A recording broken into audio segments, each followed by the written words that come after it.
1983년 멕시코에서 개최된 국제문제연구협회 제24차 총회 세미나. 이날 세미나에는 웨인 패터슨이라는 미국인 역사학자가 놀라운 논문 한 편을 발표합니다. 세계 전환점에서 멕시코 유카탄 반도에 대한 한국민 이민 문제, 외교적으로 미친 영향력의 고찰이라는 논문인데 한국 사회에 커다란 반향을 불러왔습니다.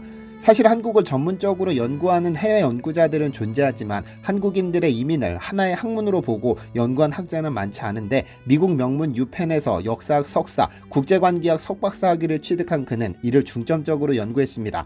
아메리카로 가는 길, 하와이 한인 이민 1세, 하와이의 한인들 등등의 저서들도 썼죠. 1983년 국제문제연구협회 세미나에서 발표한 이 논문이 특별했던 것은 이 논문 덕분에 다수의 작품이 만들어졌기 때문입니다. 김선영은 이 논문을 바탕으로 애니깽이라는 소설을 썼고 이 논문에서 영감을 받은 김호선 감독은 1996년 임성민, 장미희 주연의 영화 애니깽을 제작했죠. 도대체 어떤 논문이길래 사회문화적으로 큰 영향력을 발휘했던 걸까요? 그의 논문은 1905년 멕시코 유카탄 반도에 도착한 한국인들을 집중 조명했는데 이들이 바로 멕시코 이민 1세대 애니깽입니다.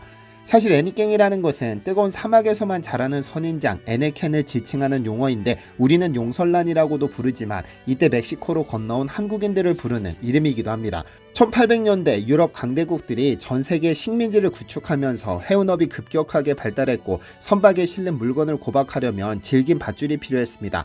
그 질기고 질긴 밧줄의 원료 중 에네켄을 최고로 쳐줬고 이 에네켄을 공급하는 곳이 바로 멕시코 유카탄 반도. 유카탄 반도 에네켄 농장주 협회는 영국인 이민 브로커 존 마이어스를 대리인으로 조선인 노동자들을 모집할 것을 요청했고 그는 일본 이민회사 대륙 식민합자회사와 결탁해 이민자들을 모집하기 시작했죠. 당시 그간의 모집 광고는 파라다이스를 떠올리게 했습니다. 4년 계약, 주택 무료 제공, 높은 임금이라는 파격적인 조건을 내걸어 가난한 조선인들에게 환상을 심었고 이에 혹한 조선인들이 벌떼처럼 모여들었습니다. 그리고 1905년 4월 4일 조선인 1033명을 태운 영국 상선 일포도가 재물포항을 떠나 멕시코로 향하게 되는데요.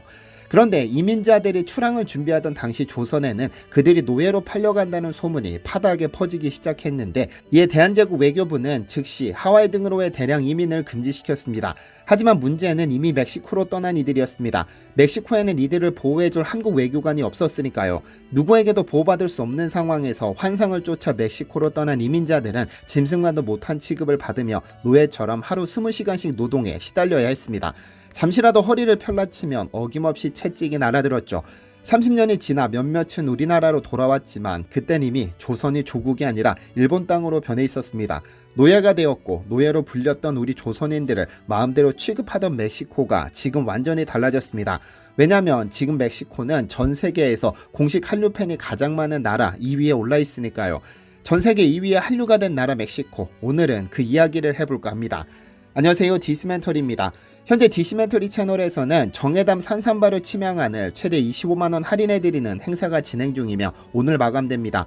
고가의 모델을 기용한 많은 제품들이 비법이라는 핑계로 원료를 공개하지 않는 경우가 있지만 정해담은 모든 원료를 100% 투명하게 공개합니다. 최고급 인도네시아산 침향에 강원도 오대산에서 캔 70년근 영초 산삼과 100% 동일한 DNA가 적용된 산삼 배양근, 세계 최고급으로 손꼽히는 국내산 6년근 홍삼, 왕과 황제의 장수 비결로 귀하게 사용했던 녹용에 나사가 우주인식품으로 뽑은 페루산 마카, 체내 흡수율 극대화에 필수적인 특허받은 환기 발효액, 그리고 숙지왕, 산수유, 당귀 등 13종의 건강약재를 통째로 갈아 원물을 전부 한 알에 담았습니다. 추출액의 경우 1g을 넣어도 100%로 표기가 가능해 실제 원물이 얼마나 들어갔는지 확인할 방법이 없지만 정해담은 추출물이 아니라 원물 100%를 통째로 갈아 넣은 올바른 침향안입니다. 절대적인 소량 생산을 고집하고 있기 때문에 현재 재고가 10개 세트가량 남았습니다. 최대 25만원 할인 기회가 오늘 마감되니 필요하신 분들은 아래 고정 댓글을 확인하시면 되겠습니다. 작년 10월 27일부터 이틀간 멕시코시티에서는 2023 목고지 대한민국 페스티벌이 개최됐습니다. 이날 행사에는 1만 명 이상의 한류 팬들이 참석했는데 문화체육관광부가 주최하고 한국국제문화교류진흥원이 주관한 목고지 대한민국은 해외 한류 팬을 중심으로 한국의 다양한 생활문화를 즐기는 축제인데요. 진흥원은 행사장에는 한류 열풍을 주도한 K-POP 콘서트를 비롯하여 한국의 생활문화를 체험하고자 찾아온 한류 팬들로 북적였다며 정상급 K-POP 아티스트 NCT 드림과 MCND가 멕시코를 방문한다는 소식에 현지 팬들은 이른 시간부터 행사장을 찾았다고 전했습니다. 그러면서 NCT 드림과 MCND가 속속 등장하자 공연장에 운집한 관객들의 함성이 터지며 공연 내내 열렬한 응원과 한호가 이어졌다고도 했죠. 전시 체험장에서는 한국 전통공예 매듭을 활용한 팔찌 제작, 한글 직접 써보기 등 한국의 전통문화 체험 공간이 큰 인기를 끌어 멕시코 내 한류 분위기를 짐작할 수 있었는데요. 보통 한류 하면 아시아로 한정하거나 가끔 TV에 등장하는 유럽 내 한류를 떠올리지 멕시코가 떠오르지는 않습니다. 하지만 열정의 나라 멕시코의 한류는 그 국가의 이미지만큼이나 뜨겁다는 표현으로는 부족합니다. 도대체 어떻길래 이런 말이 나오는 걸까요? 한국국제교류원이 올해 발표한 2023 지구촌 한류현황에 따르면 2023년 전세계 한류팬은 첫 조사를 시작한 2012년 926만 명 대비 12년 사이에 24배 증가한 2억 2,500만 명으로 집계됐습니다. 역대 최초로 2억 명을 돌파한 것인데 그중 멕시코는 전년 대비 80% 한류팬이 증가해 중국에 이어 2위를 차지했습니다. 멕시코 바로 옆 미국이 1,067만 명으로 전체 4위에 올랐죠. 미국과 멕시코의 한류 팬들은 팬데믹 기간 전 세계 두 번째로 한류 콘텐츠를 많이 소비한 나라가 됐고, 이는 단순 콘텐츠 소비에서 한국어 배우기 및 한식 체험 등 생활 한류 중심의 한류 4.0으로 진화한 것으로 평가됩니다. 멕시코의 한류는 비록 다른 나라에 비해 늦게 시작됐지만 분명 오래전부터 존재했습니다. 그 시작은 드라마인데요. 한일 월드컵이 열린 2002년 드라마 별은 내 가슴에가 재방영하면서 큰 인기를 끈 것을 시작으로 2009년 대장금, 2017년 멕시코의 리메이크 형식으로 판매된 넝굴째 굴러온 당신은 무려 21.7%의 시청률을 기록하며 동시간대 1위를 차지하기도 했습니다. 2000년대 후반이 되고 SNS 사용이 늘어나며 일부 매니아층만 소비하던 한류가 K-팝의 날개를 달고 그 영향력을 확장시킵니다. 2012년 월드 K-팝 페스티벌을 시작으로 K-팝 아티스트가 멕시코에서 공연을 했고, 우리 모두 알고 있는 싸이의 강남스타일을 통해 일반 대중에게 한류가 전파됩니다. 이후 2014년 뮤직뱅크, 2017년 한류 문화축제인 K-콘이 잇따라 멕시코시티에서 개최되고 수만 명의 관객이 몰려 그 인기를 확인할 수 있었죠. 특히 2018년 10월 멕시코 라디오 방송사가 한류 프로그램을 기획해 방송했는데 최소 140만 명이 동시 청취했다고 합니다. 멕시코에서 평가하는 K-팝의 인기 요인으로 멕시코 전통음악과 다른 스타일, 퍼포먼스, 안무 등이 꼽히는데, 여기서 주목할 점은 K-팝이 다른 국가의 대중음악과 달리 모범적인 메시지를 전달하고 청소년에게 긍정적인 영향을 준다는 평가가 지배적이라는 점입니다. 멕시코는 우리나라와 비슷하게 혈연을 중요시하는데 이러한 문화가 한류의 성장을 부추겼다고 보는 시선도 있습니다. 그렇다면 왜 갑자기 멕시코에서 이렇게 폭발적으로 한류 팬이 증가한 걸까요? 이는 위에서도 설명한 한류 4.0과 관련이 깊습니다. 한류 4.0은 특정 장르를 넘어 한국 문화 전반으로 확대되는 방식, 즉 관련 산업은 물론 생활 방식까지 전파되는 것을 말합니다. 일례로 멕시코인들은 살사, 할라피뇨 등 매운 음식을 즐기는 것으로 유명합니다. 그리고 청양고추와는 비교도 할 수 없는 아찔한 매운맛을 가진 하바네로라는 고추도 있는데, 위에서 우리 조상들이 큰 고생했던 유카탄 반도에서는 매년 1,500톤이 생산된다고 하죠. 제가 캘리포니아에서 유학할 당시 멕시코 아저씨 집에서 2년간 살았었는데 그때 먹었던 하바네로 고추의 맛은 절대 잊을 수 없습니다. 청양고추를 반찬처럼 먹을 정도로 매운 것을 즐기지만 몇 입 먹지도 못하고 뱉었었는데, 왜냐면 하바네로는 청양고추보다 50배 맵기 때문입니다.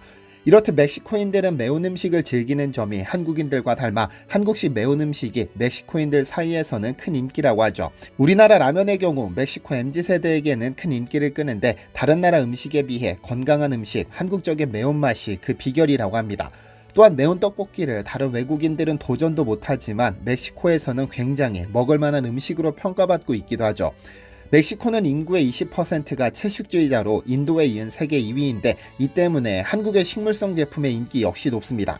특이한 건 우리 소주, 특히 과일 소주가 젊은 세대에게 큰 인기를 끌고 있다고 하죠.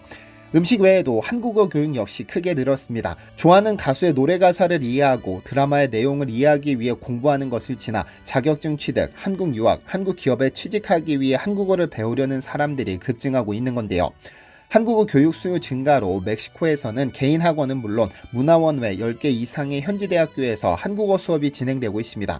스페인어와 전혀 다른 문법 구조를 가진 한국어가 멕시코에서 인기를 끈다는 것은 단순히 재미를 위해 한국어를 배우는 것이 아니라 진짜 필요해서 배우는 것이라 평가할 수 있을 텐데요. 나야리트 자치대학교의 전임교수이자 현재 케레타로 공과대학교에서 국제화 태스크포스팀을 이끄는 윤상철 교수는 멕시코 한국어 교육에 대해 멕시코는 한국어를 배우고 싶다면 정말 쉽게 배울 수 있는 환경이다.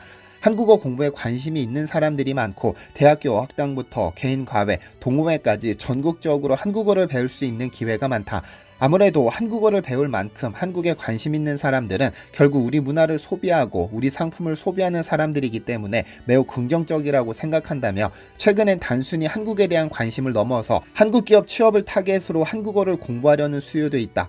교육기관 입장에서도 이를 고려하기 때문에 예를 들어 누에보레온 자치대학교가 한국어 과정을 운영하는 것은 기아차 등 한국 기업을 타겟으로 한 것이라는 의견을 밝혔습니다.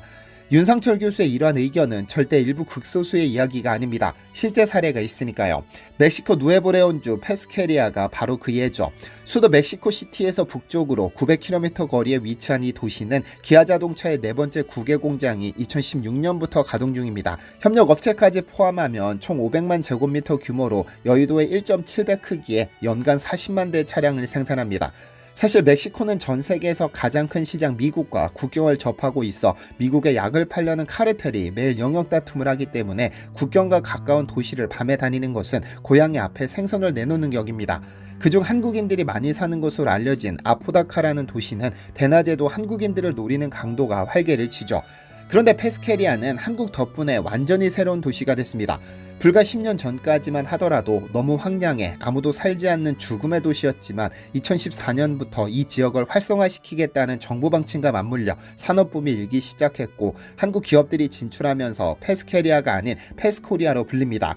지난 2014년 8월 27일 멕시코시티 연방전력위원회 기술박물관에는 멕시코 대통령과 누에보레온 주지사가 먼저 도착해 한국인 한 명을 목 빠지게 기다렸습니다. 바로 이영근 기아자동차 부회장이었죠. 이날 기아자동차는 누에보레온주와 멕시코 공장 건설을 위한 투자계약 조인식을 가졌는데 페스케리아에 1조 130억 원을 투자해 151만 평 규모의 소형차 생산 공장을 건설하겠다는 겁니다. 멕시코 입장에서는 기아자동차 덕분에 지역경제 활성화를 꾀할 수 있어 당시 엔리케 페냐 니에토 대통령이 직접 참석하기도 했습니다. 기아자동차가 멕시코에 공장을 세운 이유는 간단합니다. 당시 멕시코에서의 기아차 판매량은 꾸준히 늘고 있었는데 20%에 달하는 관세 때문에 판매량이 현저히 떨어져 멕시코 시장 공략을 위해서는 현지 공장이 반드시 필요했습니다. 여기에 저렴한 인건비, 높은 노동 생산성, 나프타 회원국, 중남미를 포함한 40여 개국과 FTA 네트워크를 갖추는 등 글로벌 시장 접근성이 뛰어났죠. 글로벌 5대 완성차 업체로 발돋움하려는 기아자동차 입장에서 반드시 점령해야 하는 국가였습니다. 그렇게 2016년부터 가동되기 시작한 공장은 어떤 결과를 가져왔을까요? 우선 기아자동차의 초기 투자 목적은 충분히 달성됐습니다. 2014년 당시 일본 자동차 기업이 대부분 장악했던 멕시코 시장에서 일본 기업들을 바짝 뒤쫓기 시작했죠. 2022년 기준 기아자동차는 멕시코에서 소형차 리오 5만 958대를 팔아치웠는데 단일 차종으로 판매량 1위를 차지했고 셀토스는 17,137대를 팔아 B세그먼트에서 판매량 1위에 올랐습니다. 이로써 2022년 한 해 멕시코에서 총 89,140대를 판매해 시장 점유율 8.2%로 GM, 닛산, 도요타에 이어 4위를 기록했죠. 그러나 더 중요한 건 시장 점유율이 아니라 페스케리아에 가져온 변화입니다. 주민들 스스로 페스코리아라 부를 정도로 이 도시가 완벽한 한국화가 진행됐으니까요. 페스케리아의 가장 큰 변화는 인구수입니다. 이 지역의 인구는 최근 5년 사이 약 10배가량 증가했죠. 보통 인간은 자신이 나고 자란 고향을 지키는 경우보다 더 좋은 일자리를 찾아 이동하기 마련입니다. 현재 전 세계가 높은 실업률로 골머리를 앓고 있지만 페스케리아는 다릅니다. 2014년 기준 2만 명에 불과했던 페스케리아 인구는 약 20만 명에 육박하죠. 멕시코시티, 티후아나, 미초아칸, 시날로아 등등 멕시코 전역에서 더 좋은 일자리를 찾아 이동한 멕시코인에 더해 기아자동차 및 협력사 직원까지 이주하면서 완전히 새로운 도시가 됐습니다. 특히 멕시코인들 중 공장에 취직한 경우가 대부분이지만 일부는 한국인을 위해 슈퍼마켓, 음식점, 타코 가게 등을 개업하기도 했고 지역 경제를 살려준 한국인들의 건강을 위해 흑마늘까지 준비해두고 있습니다. 간판 역시 한국어로 제작해 편의성을 높였는데요. 물론 한인이 직접 운영하는 슈퍼마켓도 있지만 주 고객은 멕시코인입니다. K-팝이나 넷플릭스 등을 통해 접하는 한국 문화 그리고 한국 음식을 직접 체험하고자 하는 열망이 큰 것이죠. 영화 기생충이 유행했을 당시에는 짜파구리를 먹어보려는 멕시코인들로 북적북적했고 오징어 게임이 유행했을 때는 소주와 라면을 사려는 멕시코인들이 찾았습니다.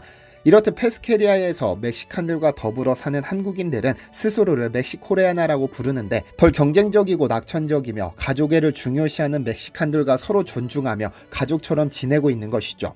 앞으로 멕시코에서의 한류는 분명 더 뜨거워졌으면 뜨거워졌지 식지는 않을 겁니다. 이런 사례가 좀 더 많아지면 좋겠습니다. 시청해주셔서 감사합니다. 디시멘터리에서는 여러분의 제보를 기다립니다. 제 채널에서 다뤘으면 좋겠는 뉴스 또는 널리 알려졌으면 하는 영상은 디시멘터리 네이버.com으로 보내주시면 소중히 제작하겠습니다. 시청해주셔서 감사합니다.